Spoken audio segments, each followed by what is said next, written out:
Good afternoon, everybody. As a candidate for president, I pledge to bring the war in Iraq to a responsible end for the sake of our national security and to strengthen American leadership around the world.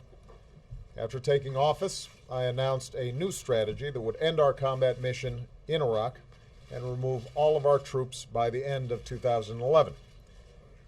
As Commander-in-Chief, ensuring the success of this strategy has been one of my highest national security priorities.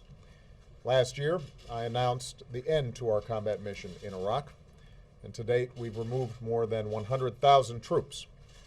Iraqis have taken full responsibility for their country's security. A few hours ago, I spoke with Iraqi Prime Minister Maliki. I reaffirmed that the United States keeps its commitments.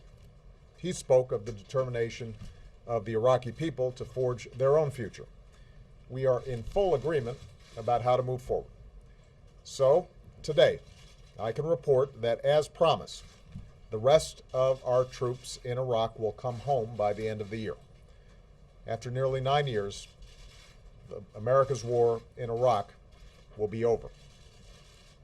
Over the next 2 months, our troops in Iraq, tens of thousands of them, will pack up their gear and board convoys for the journey home.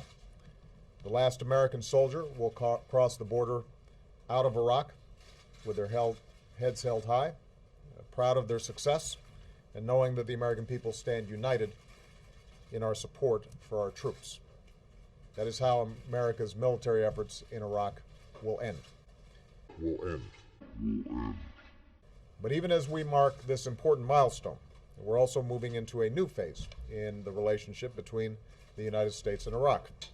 As of January 1st, and in keeping with our strategic framework agreement with Iraq, it will be a normal relationship between sovereign nations, an equal partnership based on mutual interests and mutual respect.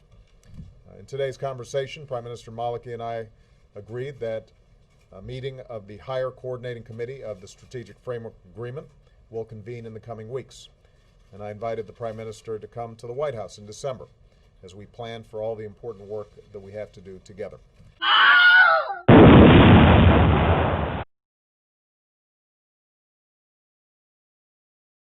Military efforts in Iraq will end.